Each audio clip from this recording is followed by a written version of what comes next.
สบายดีสวัสดีครับพี่น้องชาวลาวครับวันนี้อยู่กับผมเจษดาเช่นเคยครับสำหรับค่ำคืนวันอาทิตย์ฟุตบอลโลกก็ยังคงเข้มข้นนะครับเป็นรอบ16ทีมสุดท้ายครับคืนวันนี้2คู่จัดไปเต็มๆแต่เริ่มที่เวลา3 ทุ่มนะครับโดยสเปนอดีตแชมป์โลก1สมัยเจอกับเจ้าภาพรัสเซียครับสเปนเนี่ยผ่านเข้ารอบมาในฐานะแชมป์กลุ่ม B นะครับผลงานในรอบแบ่งกลุ่มค่อนข้างกระท่อนกระแท่นเหมือนกันครับพวกเขา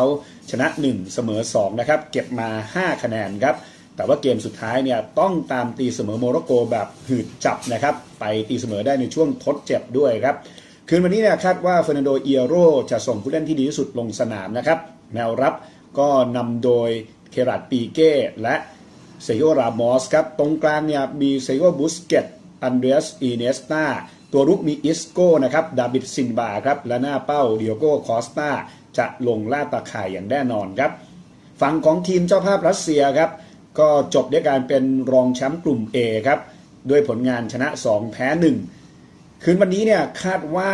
รัสเซียจะจัดตัวผู้เล่นที่ดีที่สุดเหมือนกันนะครับโดยที่จะไม่มีแน่ๆคือแบ็คขวาครับอีกอร์สโมนิคอฟที่ไปโดนใบเหลืองแดงในเกมกับอุรุกวัยครับจะติดโทษแบนแต่ที่เหลือพร้อมลงเล่นนะครับ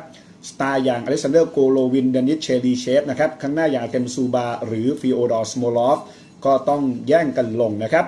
ไม่เคยเจอในฟุตบอลโลกมาก่อนครับแต่ว่าเคยเจอกันในฟุตบอลยูโรนะครับปี 2004 สเปนชนะ 1-0 ในรอบแบ่งกลุ่มเจอกันอีกครั้งในปี 2008 นะครับสเปนถล่มชนะไป 3-0 ในรอบรองชนะเลิศนะครับ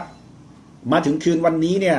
สเปนแฮนดิแคปถูกยกให้เหนือกว่า1ช่วงตัวครับผมมองในมุมที่ว่าสเปนเองมาตรฐานเริ่มดีขึ้นเรื่อยๆครับรัสเซียเนี่ยเห็นปัญหาเลยนะครับในเกมที่แพ้อุรุกวัย 0-3 แนวรับยังมีปัญหา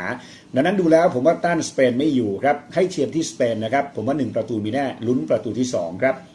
คู่ต่อมาไปที่เวลาตี 1ตรงนะครับไปดูโครเอเชียเจอกับเดนมาร์กโครเอเชียเนี่ยผ่านเข้ารอบมาในฐานะแชมป์กลุ่มดีชนะรวด3นัดมี9คะแนนเต็มนะครับคืนวันนี้ตัวหลักอย่างเดยันลอฟเลนอีวานราคิติชลูก้าโมดิชอีวานเพลิซิตนะครับ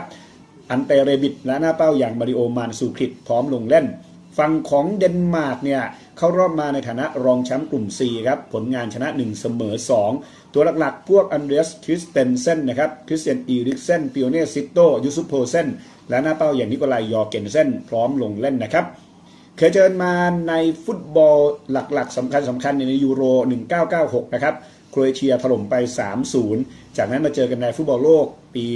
1998 รอบคัดเลือกครับปรากฏว่าเกมแรกที่บ้านโครเอเชียจบ 1-1 เกมที่2ที่บ้านเดนมาร์กชนะไป 3-1 นะครับคืนวันนี้เนี่ยฮันนี่ครับเปิดมาให้โครเอเชียเหนือกว่าครึ่งช่วงตัวไม่ต้องคิดเยอะครับโครเอเชียฟอร์มแบบนี้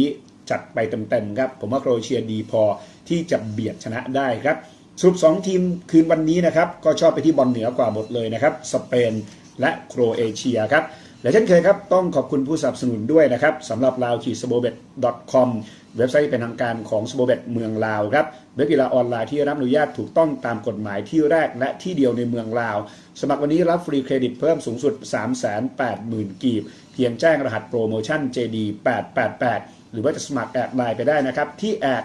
LAOSBO ครับย้ำว่าของแท้ต้อง lao-sbobet.com เท่านั้นนะครับขอให้พี่น้องชาวลาวทุกคนโชคดีในคืนวันนี้นะครับสบายดี